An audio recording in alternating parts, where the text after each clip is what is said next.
जय श्री राम भक्तों, क्या आप जानते हैं कि जब इंसान की दवा और दुआ दोनों हारने लगती हैं तब वहां से महावीर का चमत्कार शुरू होता है। जिसे दुनिया असाध्य रोग कहती है, हनुमान जी के लिए वह मात्र एक तिनके के समान है। आज हम किसी जादू टोने की बात नहीं करेंगे, बल्कि उस हनुमान शक्ति की बात करेंगे जिसने खुद गोस्वामी तुलसीदास जी के असहनीय शारीरिक कष्टों को जड़ से मिटा दिया था। हनुमान बाहुक, सबसे बड़ी औषधि। भक्तों, अगर शरीर का कोई अंग जवाब दे रहा है या कोई पुरानी बीमारी शरीर छोड़ ही नहीं रही, तो हनुमान बाहुक का पाठ आपके लिए संजीवनी है।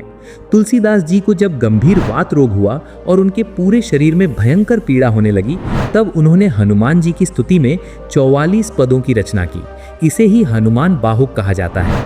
इसे करने की विधि: एक तांबे के लोटे में शुद्ध जल भरकर अपने सामने रखें, घी का एक दीपक जलाएं और पूरी एकाग्रता के साथ हनुमान बाहुक का पाठ करें। पाठ पूरा होने के बाद उस जल को अभिमंत्रित यानी सिद्ध माना जाता है। रोगी को यह जल पिलाने से और शरीर के कष्ट वाले हिस्से पर लगाने से चमत्कारिक परिणाम मिलते हैं। संपुट पाठ की शक्ति: हनुमान चालीसा। हम सब हनुमान चालीसा पढ़ते हैं, लेकिन रोगों के लिए इसे पढ़ने का एक खास तरीका है जिसे संपुट पाठ कहते हैं। हनुमान चालीसा की इस चौपाई को ध्यान से सुने। नासै रोग हरे सब पीरा, जपत निरंतर हनुमत बीरा। हर एक चौपाई के बाद इस लाइन को दोहराना संपुट कहलाता है। ये आपके संकल्प की शक्ति को बढ़ा देता है।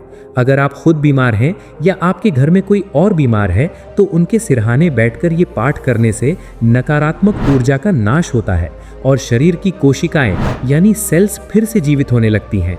बजरंग बाण का प्रयोग सावधानी के साथ: जब स्थिति बहुत विकट हो और शत्रु या बीमारी जान पर आना आए, तब बजरंग बाण का सहारा लिया जाता है। लेकिन याद रहे, बजरंग बाण का पाठ तभी करें जब आप पूरी तरह सात्विक हों। हनुमान जी को दिया गया वचन कभी खाली नहीं जाता। मंगलवार या शनिवार को हनुमान जी को चोला चढ़ाएं और चमेली के तेल का दीपक जलाकर उनसे अपने कष्ट हरने की प्रार्थना करें। सफलता के लिए अनिवार्य नियम: हनुमान जी की कृपा तभी फलती है जब भक्त मर्यादा में रहे। खान पान: साधना के दौरान तामसिक भोजन जैसे प्याज, लहसुन, मांस, मदिरा का त्याग पूरी तरह अनिवार्य है। मानसिक शक्ति: रोग आधा मन से ठीक होता है। हनुमान जी का ध्यान करते समय ये महसूस करें कि उनकी गदा से निकलने वाला तेज आपके रोग को जलाकर भस्म कर रहा है। दवा और दुआ: याद रखें, हनुमान जी कर्म के देवता हैं।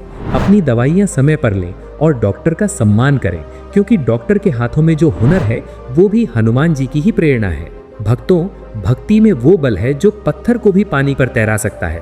तो आपकी बीमारी क्या चीज है? बस अपना हाथ संकट मोचन के हाथ में दे दीजिए।